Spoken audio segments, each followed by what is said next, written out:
tem em nossas vidas uma ideia de começo, meio e fim. Então, quem vive a vida de qualquer jeito não sabe aonde está e muito menos aonde vai chegar.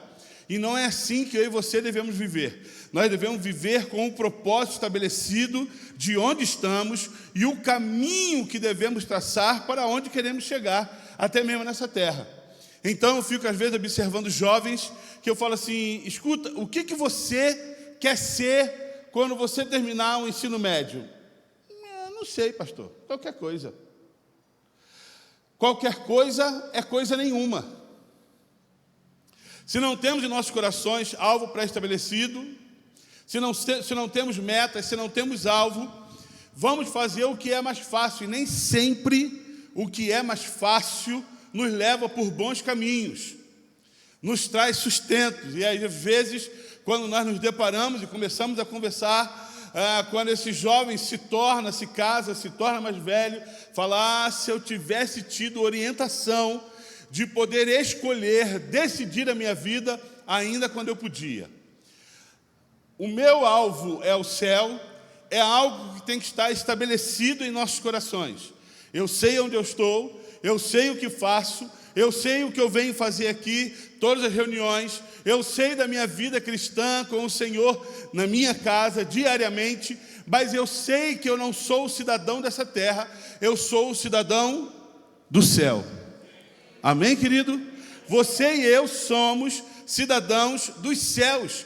E sendo cidadão do céu, você tem que decidir e saber qual é o caminho para chegar naquele lugar. O pessoal com um pouco mais de idade aí, não é bem da minha época, mas já é do irmão Sérgio, lembra-se quando não tinha GPS. O irmão Zezinho, por exemplo, trabalha como motorista. Quando não tinha GPS era uma luta. Tinha que pegar um chapa na rua. Como é que eu faço para chegar em tal... Chapa, os irmãos sabem o que é chapa? Que eu até há pouco tempo não sabia. Chapa para mim amigo. Danilo é meu chapa. Ou então chapa é aquilo que a Daiane faz, né? Uma dentadura. Essa é antiga, né? Nossa. Inclusive, hoje eu estou orando que eu quero colocar aquele dente branco, sabe, irmão? Firmino? Alvo mais que a neve. Na hora que eu rir aqui, irmão, bater essa luz aqui no meu dente vai ser um espetáculo. Vamos lá. Mas quando o irmão Zezinho deve testemunhar isso melhor, tem que entregar alguma coisa. Aonde é? Como é que eu faço? Aí para em posto de gasolina, o cara fala: entra à esquerda, entra à direita, sobe, desce, depois da terceira lombada, vira à direita, vira. Aí você fala: meu Deus, qual que é a primeira que eu tenho que virar? A segunda direita. Obrigado. Aí entrou a segunda direita, para. Onde é que é? A terceira esquerda. Aí, a lombada. Aí você vai parando. Hoje não. Hoje está mais fácil, irmão. Você joga no Waze, você joga lá no Maps, e aperta lá o endereço e você já vai direto. Porque você tem alvo pré-estabelecido, caminho desenhado para você poder chegar lá. Eu lembro quando lançou o GPS, eu tinha um GPS no carro, e o GPS mandava eu virar à direita, eu falava: esse negócio não vai me mandar. Eu ia reto. A Débora falou assim: Alexandre, o GPS mandou você entrar. Eu falei: eu vou por onde eu quiser. E aí, recalculando rota. Aí, imagina em São Paulo, irmãos. São Paulo é um desespero. Você erra um caminho, você demora mais 1 hora porque você errou uma entrada. Aí você fala: Isaac ama São Paulo. Aí você tem que dar toda a volta, atravessar a marginal, voltar, atravessar de volta. Aí você fala: sangue de Jesus tem poder. Se o meu alvo é o céu, eu preciso entender e saber qual é o caminho que me leva ao céu. Porque o evangelho de hoje está muito barateado, falando somente daquilo que Deus pode dar, mas não daquilo que Ele é e do plano que Ele foi preparar para mim e para você. Na casa do meu Pai há muitas moradas. Se não fosse assim, não vou teria dito: pois vou preparar-vos um lugar. Foi preparar uma nova Jerusalém, foi preparar um céu, um local aonde toda a igreja de Cristo estará reunida, declarando, como nós cantamos: santo, santo, santo é o Senhor dos exércitos, aonde toda a igreja estará reunida. Não haverá mais dor, não haverá mais sofrimento, não haverá mais nada, porque diante do Senhor toda inquietação, toda dor se cessa. Estaremos pela eternidade diante de Deus. Bem, sabendo disso, pastor, eu preciso saber então quais são os caminhos que me levam até esse céu. Quais são os planos?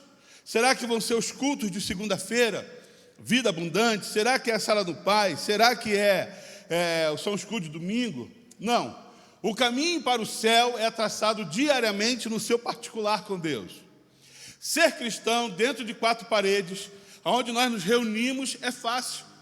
Porque eu chego aqui, ponho o cara de bom moço, homem santificado, digo que amo minha mulher, digo que amo meus filhos, mas somente eles me conhecem quando eu saio daqui.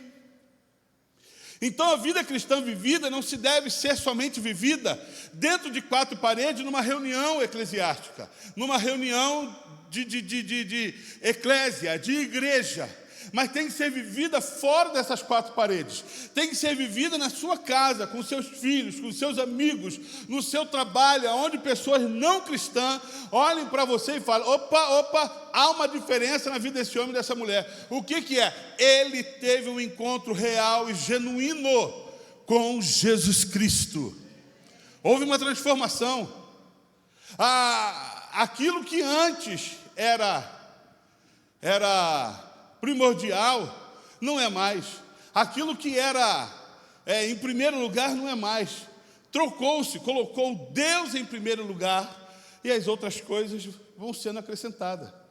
O versículo diz isso: buscar em primeiro lugar o reino de Deus, a sua justiça, e as outras coisas vos serão acrescentadas.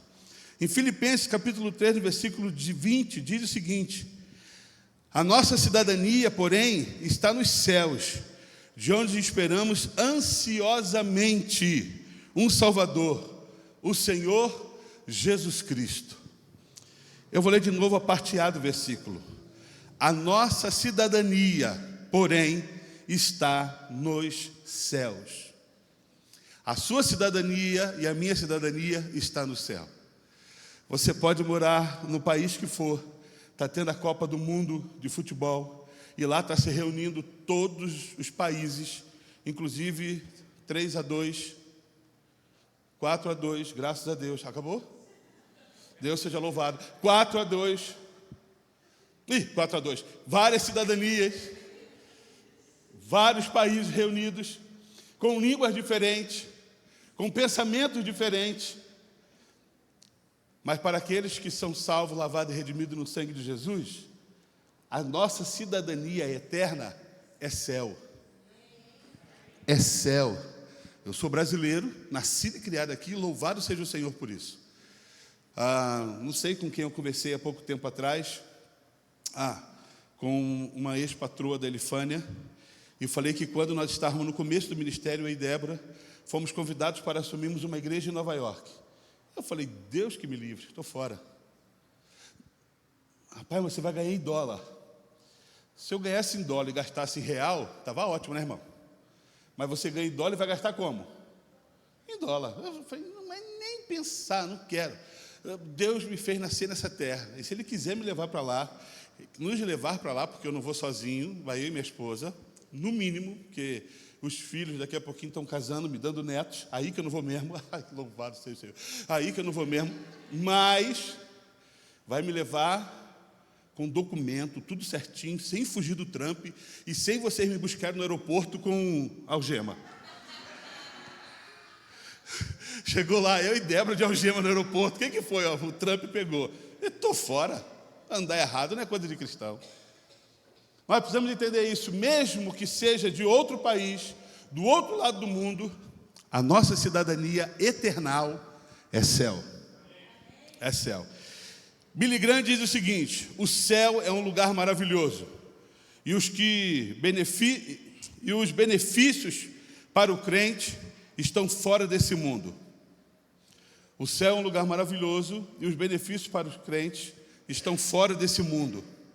Por mais que você ganhe benefícios neste mundo, não se compara o que a eternidade vai te beneficiar. Leonardo da Vinci diz o seguinte: uma vez que você tenha experimentado voar, você andará pela terra com os olhos voltados para o céu, pois lá você esteve e para lá você desejará voltar. Sabe o que eu me lembro disso aqui?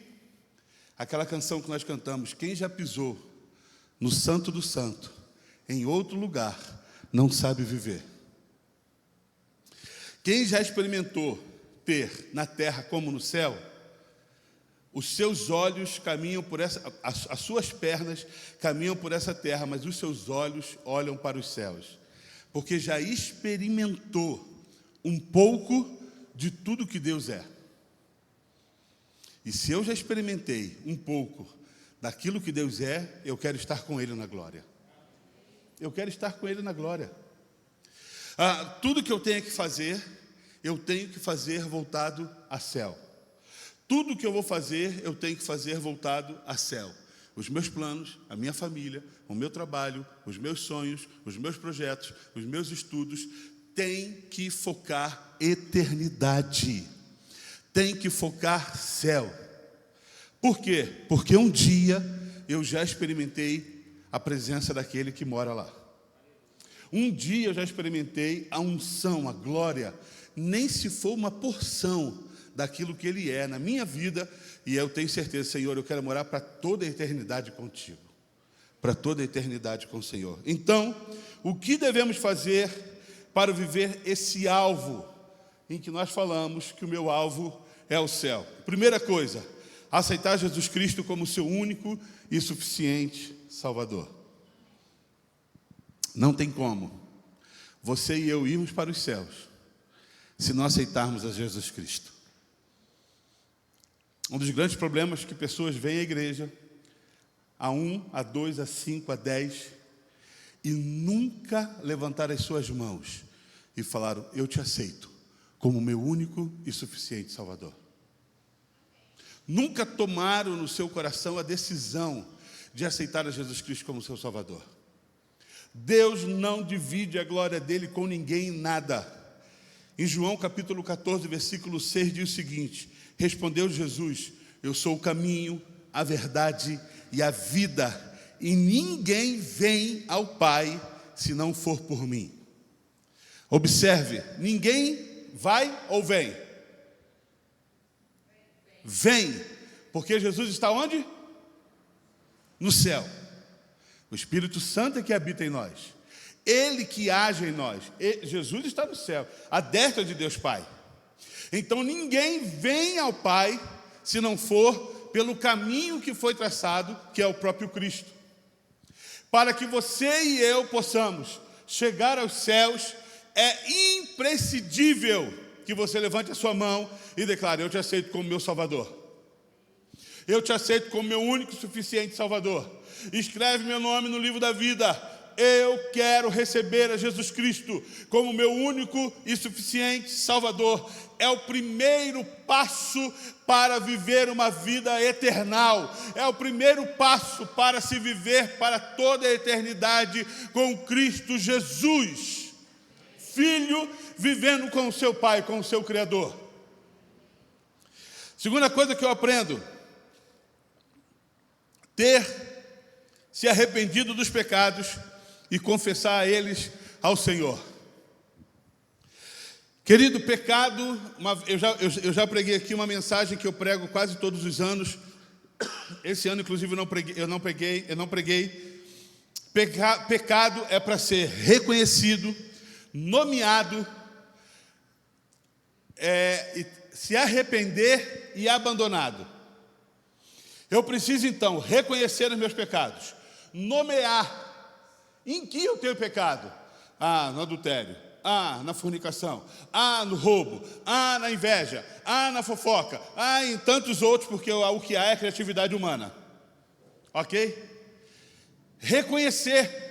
Eu preciso nomear. Não, o meu pecado é porque eu não aguento fofoca. Eu sou fofoqueiro mesmo. Eu não.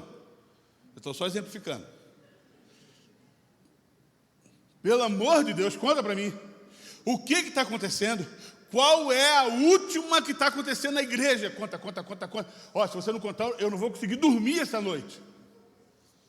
Você não tinha que conseguir dormir se não falasse com o Senhor. No outro dia, manda mensagenzinha. E aí, irmã, decidiu falar para mim? Eu sou um túmulo e eu não conto nada para ninguém. Irmão, na hora de falar, põe a mão na boca e fica quietinho, já é fofoqueiro.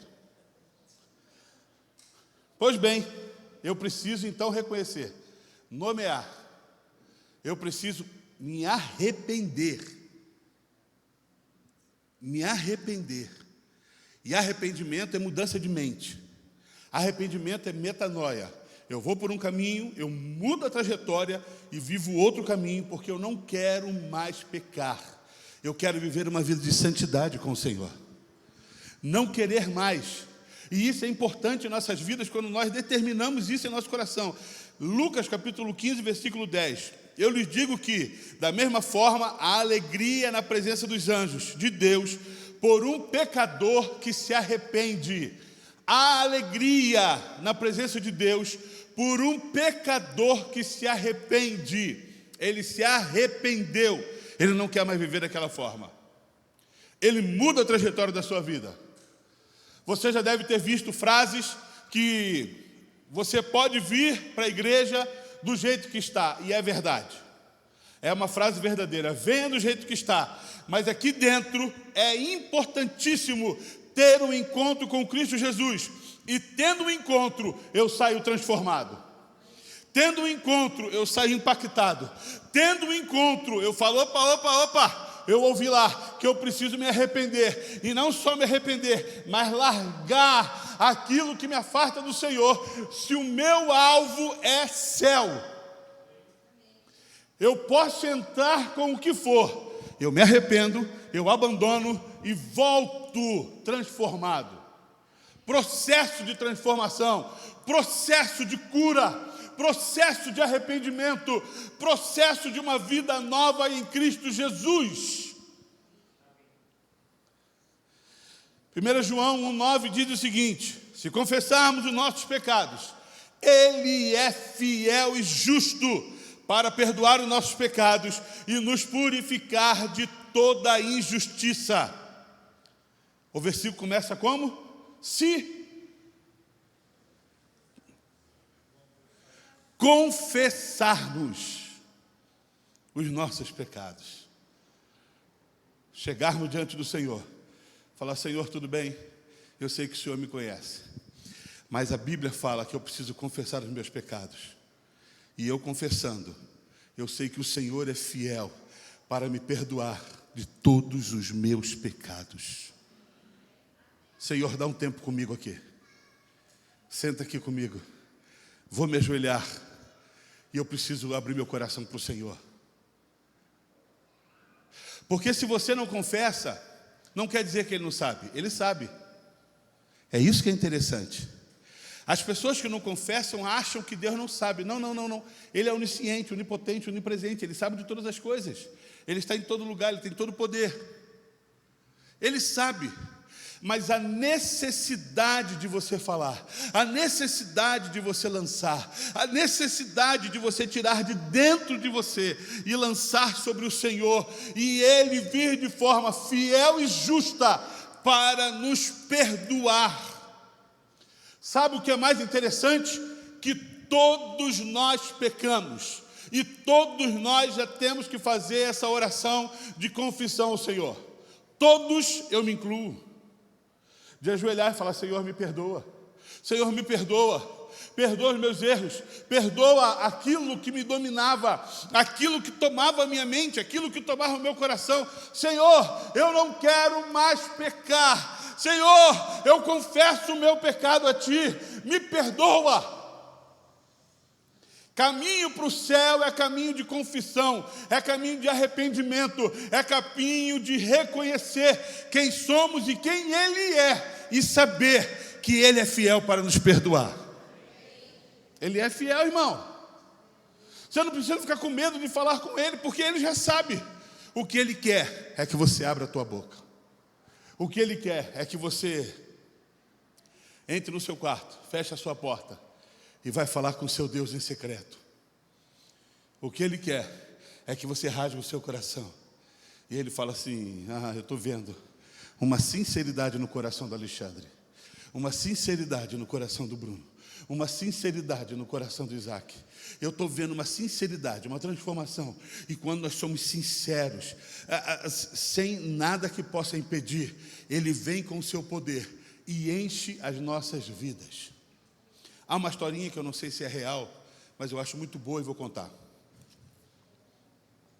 Quando um artesão ia fazer um vaso de barro, e às vezes colocava aquele vaso para assar, porque você sabe que o barro ele assa, ele tem que assar. Ele vai lá assar. E às vezes aquele vaso trinca. Esses vasos aqui, ele trinca. E nessa trinca, o artesão pega cera e passa nele. A cera da mesma cor do vaso, você não consegue ver. Quando leva o vaso para esquentar a água, coloca lá como panela para esquentar a água, o que acontece com a cera, com o calor? Ele derrete. E derretendo, o que está dentro? Vaza, porque ele tinha uma trinca. Então, quando se ia comprar um vaso, e aí eu não sei se é verdade, mas eu acho boa, e eu conto, como se fosse verdade, falava assim: eu quero um vaso sem cera. Saiu da terminologia, um vaso sincero, sem cera. Um vaso que eu possa colocar no fogo. Não é para enfeite, é para ir ao fogo. Então tinha o vaso em que poderia ir o fogo e vaso que não poderia ir ao fogo. Quando nós confessamos ao Senhor, nós tratamos com o Senhor dessa forma. A Bíblia nos trata de vasos, somos vasos na mão do olheiro. E como Ele é oleiro, Ele quebra o vaso, faz de novo. E quando eu chego diante de Deus, eu falo: Senhor, eu estou vindo aqui de forma sincera, transparente, não com rachaduras, não com emendas, mas de forma sincera e transparente. Se o Senhor quiser quebrar e fazer de novo, eu só sou vaso, eu só sou barro. Faça e me reconstrua quantas vezes for necessário. Você pode fazer essa oração, irmãos? Sabe o que eu aprendo também? Que para eu poder chegar ao céu, eu preciso aprender a ler a Bíblia, ouvir a voz de Deus. A Bíblia é uma fonte inesgotável de conhecimento de Deus. A Bíblia é que vai te direcionar. A Bíblia é bússola para nossas vidas, é lâmpada para os nossos pés. É a Bíblia que alimenta a nossa vida, é a Bíblia. Cristão que não lê Bíblia anda desorientado, não sabe de onde vem e nem para onde vai. E no final, para chegar à eternidade, erra o caminho. Erra o caminho. Existia um quadro antigamente, quadro muito antigo que nunca mais eu vi, em que vinha uma fila de gente, e aí falava assim: caminho de perdição, de alegria, de não sei o quê, aquela porta larga. Caminho para o céu. 2, 3 pessoas. E nesse quadro, o caminho mais largo, cheio de gente. A Bíblia é que vai nos orientar a nós não entrarmos pela fila errada, a nós caminharmos pelo caminho correto. É a palavra de Deus que vai me orientar a viver uma vida cristã. Não é palavra de homem, não é de homem que, daquilo que eu falei, que às vezes pode se equivocar, mas é a própria Bíblia que vai nos ajudar a vivermos conforme o Senhor quer. Apocalipse capítulo 1, versículo 3 diz o seguinte: feliz aquele que lê a palavra desta profecia. Irmão, olha que coisa linda. Feliz aquele que lê. Então eu posso dizer que os teus próximos 6 meses serão meses de pura felicidade. Não pode? 6 meses de pura felicidade. Feliz aquele que lê as palavras dessa profecia, e feliz aqueles que ouvem e guardam o que nela está escrito, porque o tempo está próximo, você vai viver os melhores 6 meses da sua vida. Não é porque tudo te vai bem, é porque Jesus é a tua alegria. Ele vai saciar o teu coração. Em João capítulo 5, versículo 39, 5:39 de João diz: vocês estudam cuidadosamente as Escrituras, porque pensam que nelas vocês têm a vida eterna. E são as Escrituras que testemunham ao meu respeito. Quinta coisa que eu aprendo: sermos obedientes a essa voz. Não só ler, mas sermos obedientes. Semana passada eu falei um pouco de obediência. Obedientes a essa voz. Porque o que tem de crente rebelde que não gosta de obedecer, irmão, não está fácil. É obediência. João capítulo 14, versículo 15 diz: se vocês me amam, obedecerão os meus mandamentos. Princípio básico de obediência: amar a Deus. Princípio básico de obediência: amar ao Senhor. Ai, pastor, está tão difícil eu obedecer porque não ama. É a Bíblia. Por não amar, não obedece. Por não amar, acha que o que está sendo pedido não é suficiente para completar a nossa vida. Então eu vou completar da forma que eu achar melhor. Com pornografia, com mentiras, com adultérios, com tantos enganos. Não. Se vocês me amam, obedecerão ao meu mandamento. Obediência parte no princípio de amor. Obediência parte do princípio de amar a Deus acima de todas as coisas. Você está aqui nessa noite, amém, queridos? Não sai daqui, porque agora está legal. Parte do princípio de amar a Deus e não as suas mãos. Por que você ama o Senhor? Porque Ele me deu um carro novo, aleluia! Por que você ama o Senhor? Porque Ele abriu uma porta de emprego nova para mim. Por que você ama o Senhor? Porque Ele me deu uma namorada, um namorado, um marido. Por que você ama o Senhor? Porque eu queria um filho e Ele me deu um filho. Não. Por que você ama o Senhor? Porque eu amo os seus mandamentos. E amando os seus mandamentos, as outras coisas vai me sendo acrescentada. Amar os seus mandamentos. Amar os seus mandamentos. Obedecer ao Senhor. Obedecer à voz de Deus. Todo cristão deveria, antes de tomar uma decisão, orar ao Senhor. Já pensou nisso? Orar ao Senhor. Orar ao Senhor. Eu vou orar. Mas ora com vontade, irmão. Não faz aquela oração que inclina para o teu desejo. A oração tem que inclinar para o desejo daquele na qual você está pedindo. Tipo, estou sozinho há 10 anos. Apareceu um rapaz na minha vida. Pastor, você não tem noção. São 10 anos de solteirice. São 10 anos que eu estou carente. São 10 anos que ninguém olha para mim. Aí o pastor fala: então ora, irmã. Mas a oração dele está como? Inclinado aos 10 anos. Inclinado. Aquela pessoa que passou a mão na cabeça e fala assim: eu acho que eu gosto de você. Não importando se é cristão, não importando se já aceitou Jesus, não importando se é um santo varão de Deus, não se importando se ele quer vir ou não é casa do Senhor, se ele ama, nada disso importa. O que importa, pastor, é que o meu sofrimento de solteirice vai acabar agora, aleluia. E aí tomamos a decisão.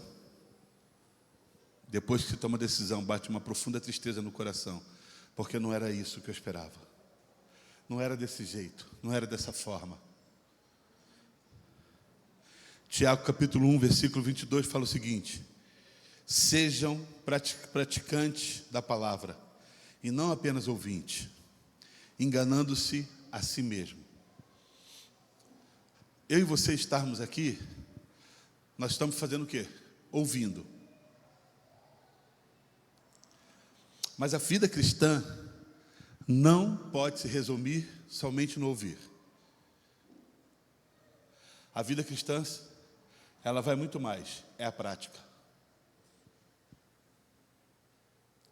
Às vezes, você se sacia por ouvir. Eu fui na igreja, ouvi a palavra. Que coisa linda. E o que isso causou na tua vida? Nada, porque na verdade eu nem lembro do que ele falou. Mas eu ouvi. Eu ouvi. Mas o que isso causou de transformação na sua vida? Nada. O texto fala, seja um praticante da palavra, e não apenas ouvinte. Não apenas quer dizer, seja um praticante, seja ouvinte. Mas não somente ouvinte. Mas para você praticar, você precisa ouvir. Sabe a história de Maria e Marta? Que todo mundo acha que quem estava aos pés, Maria. Eu quero ser como Maria. Não, porque Maria é a melhor. Maria escolheu a boa parte. Maria está sentada, Maria está aprendendo, Maria está olhando, Maria está pegando das gotículas de baba de Jesus. Marta está agitada, trabalhando. A Bíblia fala que Maria escolheu a boa parte, mas não a parte toda. Você está entendendo isso, irmãos? Para Marta, só falta escolher a boa parte, porque a outra ela escolheu. Para uma, escolheu a boa parte, mas não a parte toda. Porque o reino é assim, parar, ouvir, viver e fazer. E ir adiante, e trabalhar. E não colocar debaixo do braço e falar, pronto, eu já ouvi. Não. É uma vida dinâmica de Marta. Marta só falta parar, sentar e ouvir. Porque praticante ela vai, ela pega, ela serve, ela ajuda, mas falta parar. O texto diz, sejam praticantes, mas não somente ouvintes. Ou seja, eu preciso ouvir e preciso colocar em prática. Eu e você estamos ouvindo, mas a importância, sabe qual que é?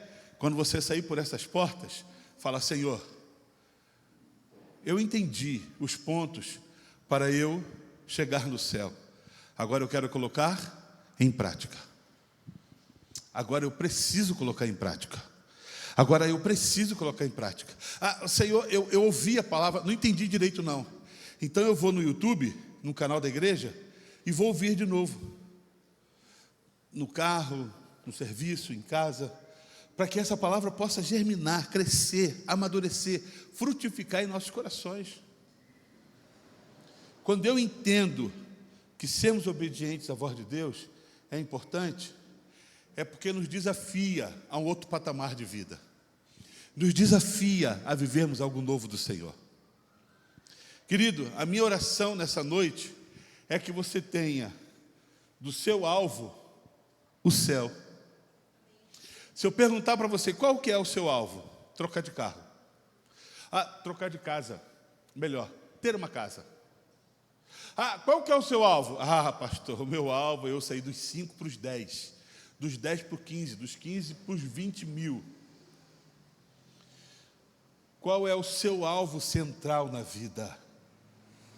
A Bíblia fala, quer comais, quer bebais, quer compre, quer ganhe, quer faça qualquer coisa, você tem que fazer para a glória do nome do Senhor, e glorificando o nome do Senhor, você está indo aos céus. É isso que tem que ser gerado em nossos corações. É esse desafio. Hoje, quando eu estava lendo, procurando o termo, o significado de alvo, sabe o que apareceu? Bem lavado, limpo, branco, alvo. Alvo mais que a neve. Eu falei, pode ser também. Porque se você não tiver e não for lavado pelo sangue de Jesus Cristo, irmãos, não chegaremos a lugar nenhum. E não faremos coisa alguma. O meu convite nessa noite para você, qual o maior alvo da sua vida? Qual é o maior alvo da sua vida? Não se deixe ser enganado. Em nome de Jesus. Não se deixe ser enganado. para estarmos nos céus, é necessário termos objetivo de vida. É necessário termos objetivo de vida. Eu não sei se no céu você vai lembrar de alguma coisa, mas seria frustrante. Jesus veio, levou a igreja. Vocês estão lá em cima reunidos. Você veio, que legal, você veio. Pastor! Cadê o pastor? E de repente, cara, vocês vão descobrir que o pastor não foi. Viu, Rodrigo? Abre o teu olho. Já não tem cabelo, já. Você está entendendo? Aí você fala assim, não sei como é que vai ser no céu. Não vai lembrar, porque então vai gerar saudade. Saudade não é uma coisa no céu. Mas você imagina, você fala assim, cara, o pastor não veio. Mas ele pregou esse domingo sobre céu, caminho do céu. O nosso alvo tem que estar sempre bem traçado. Tem que estar sempre bem posicionado. Eu tenho coisas seculares. Eu também quero comprar minha casa. Hoje eu estava vendo, eu perdi o sono, 4 horas da manhã, fiquei acordado, e eu falei com a Débora, eu sentava na sala, irmãos, e fazia assim, ó. Vou para o quarto. Aí chegava no quarto, deitava e perdi o sono. Aí a Débora falou assim, então vai para a sala e deita na sala. Mas eu me recuso a dormir na sala. Dormir mesmo. Uma cochiladinha de quebrar o pescoço é mole. Né, irmão? Porque eu estava dormindo com o pescoço assim.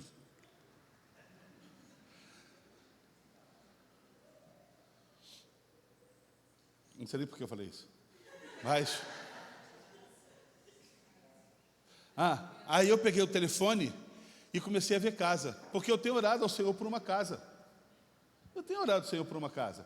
E eu sei a casa que a Débora quer. Porque a casa não é para mim, a casa é para ela. A casa é para ela. E eu desfruto, lógico. Mas a casa é para ela. Eu falei, Senhor, deixa eu ver aqui. Ele estava vendo aqui as casas. Aí entrei no banheiro e falei, nossa, os caras falam de 2,5 milhões como se fosse R$100, né, irmão? Eu falei, não tem casa de 300 mil mais? Tem mais casa de 150, apartamento, nada.